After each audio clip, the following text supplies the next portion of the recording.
On this day, in Italy, one venerates a Blessed Lady of the Holy Rosary, the famous Supplica of Pompeii.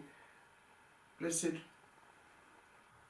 Bartolo Longo was involved in some kind of Freemasonry, it would seem, but he was unexpectedly called to a special work by the Holy Mother of God in a very poor area in the south of Italy.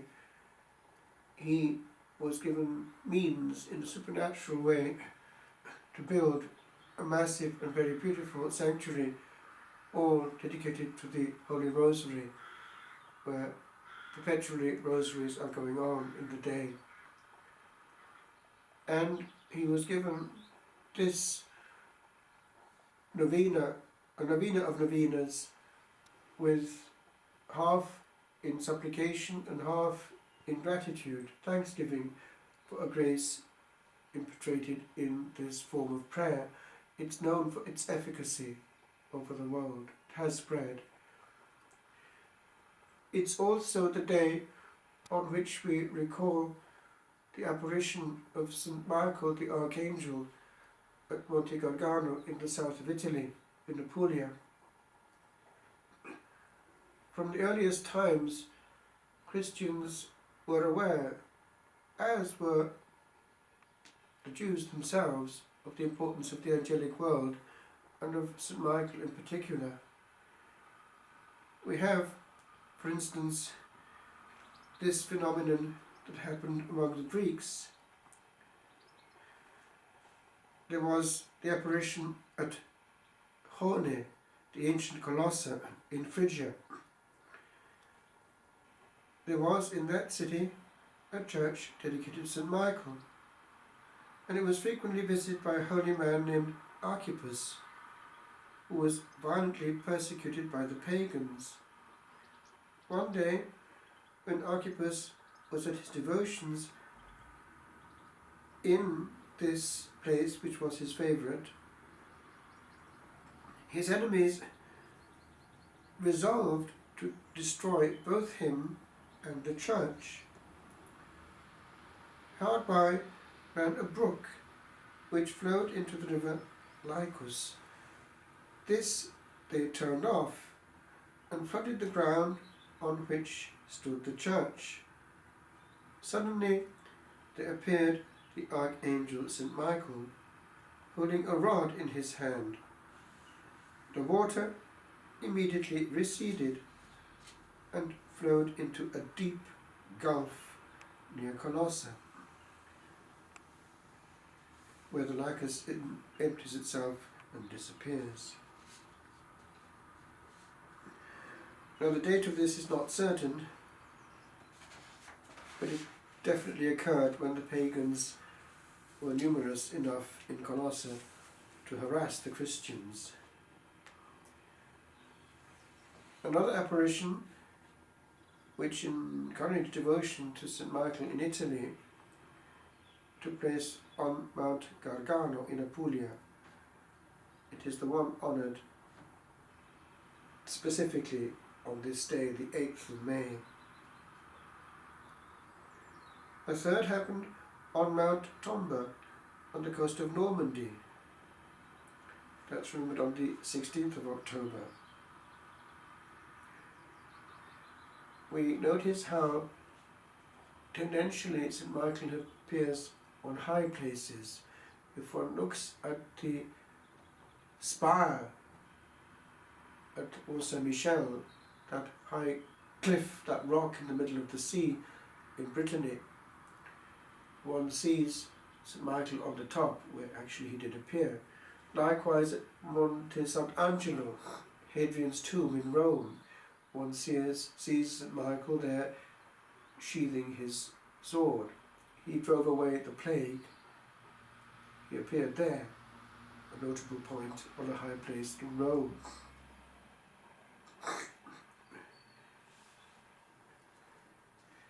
Now, in the old Roman breviary, we have an account of what happened at Monte Gargano, way back.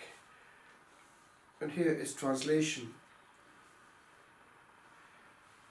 talks about the way that the blessed Archangel Michael has often appeared to men, and that this is attested both by the authority of sacred scripture and by the ancient tradition of the saints.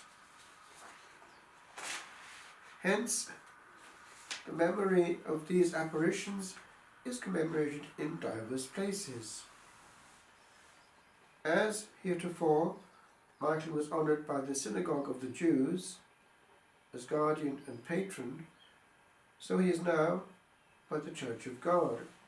And our Roman canon has Jewish roots, and although the name of the angel is not given in reference to the angel that carries the holy sacrifice, as it were, to heaven, it is believed that this is St Michael, because they were talking in their familiar terms, and Michael would be in their mind. And he is the one who protects the Blessed Sacrament. We have many experiences of that. Actually, I have him next to the Blessed Sacrament in the other chapel, protecting it, and also over the door of the chapel as one goes in, making sure that nothing goes wrong. I had a nun friend who had direct intervention of St Michael in the protection of the Blessed Sacrament, but that's another story.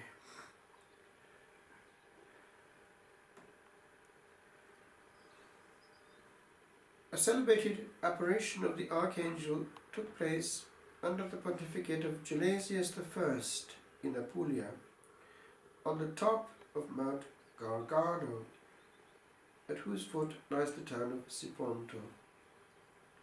A bull belonging to a man who lived on the mountain, having strayed from the herd, was, after much searching, found hemmed fast in the mouth of a cave.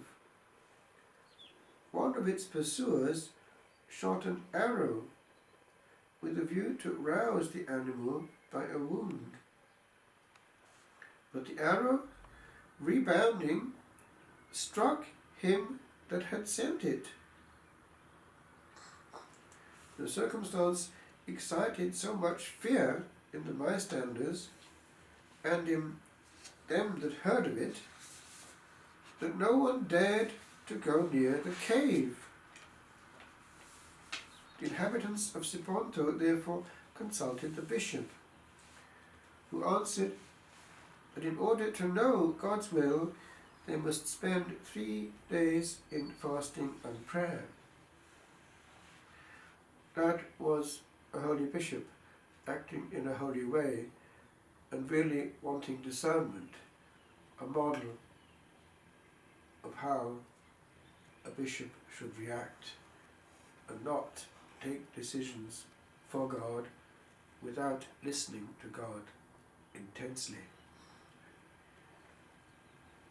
At the end of the 3 days, the Archangel Michael intimated to the bishop, notice, the angel goes to the bishop, that the place was under his protection and that what had occurred was an indication of his will that God should be worshipped there in honour of himself and the angels. Thereupon the bishop repaired the cave together with his people. They found it like a church in shape and began to use it for the celebration of the divine service. Many miracles were afterwards wrought there. Not long after, Pope Boniface dedicated a church in honour of St Michael in the great circus of Rome on the 3rd from the calends of October, that is September the 29th, the day on which the Church celebrates the memory of all the angels.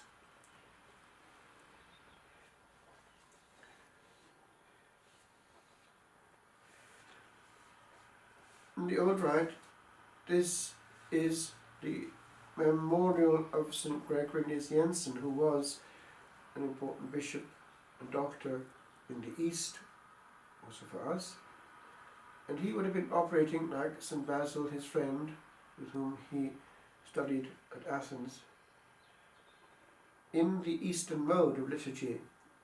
We still now talk of the liturgy of St Basil. Now, one thing about the liturgy of the East is that it is very much pneumatic, spirit-filled, much reference to the mysterious and the spirit, and very much angelic in tone, as though the frontier were very thin. We need that. We must recuperate that. It's not for meeting each other and satisfying each other that we go into the house of God. We go together, one with the other, unto our King. And in him we have fellowship, not in the merely happy, clappy and chatty, which deprives us of true fellowship. Now, we know also that these stones, bits of the holy cave, can still be obtained, and that they have great power. They are known to have power in exorcism, for instance, but in themselves they are under the blessing of St Michael, and he obtains graces for those who use them well. So may God bless us and keep us, and may St Michael watch over us.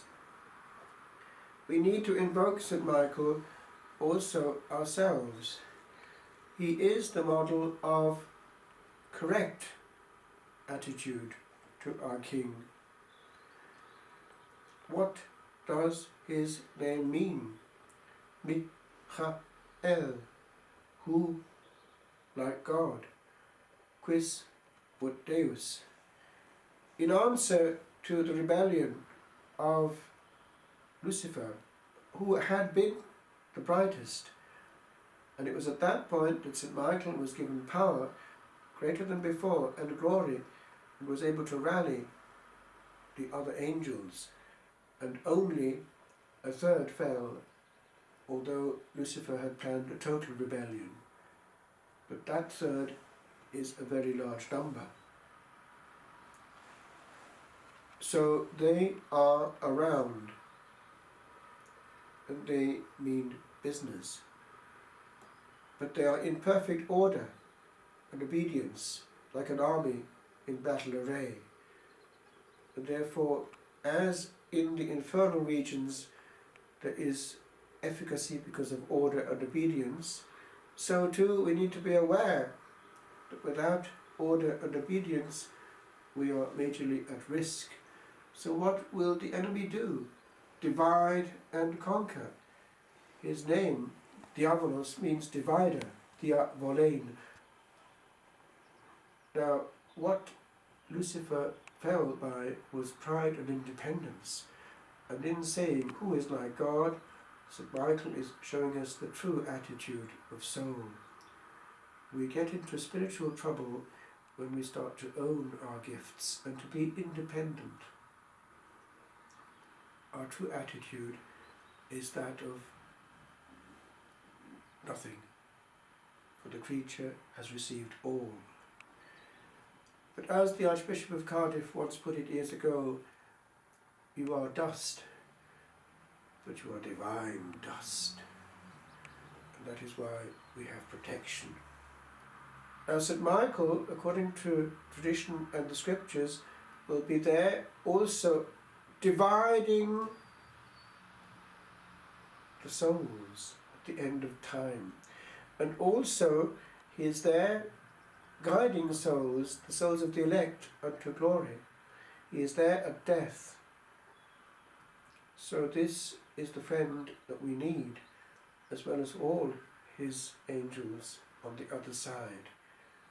And we must avoid all that is not in any way in harmony with the angelic sphere. And what characterizes their sphere? The order and harmony of music.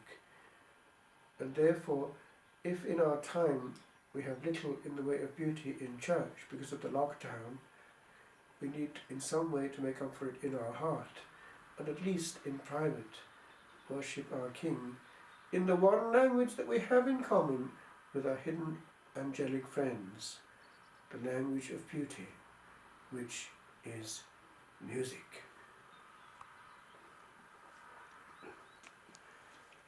Santo Dio, Santo forte, Santo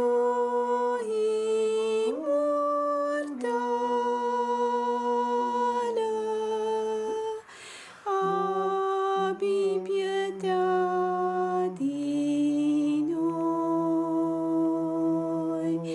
e del mondo intero.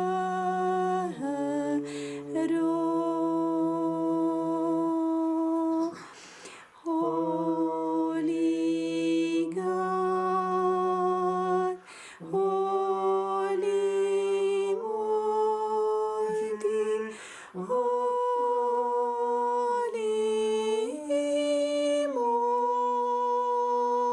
Immortal, have mercy on us and on the whole world. Santo Dio, Santo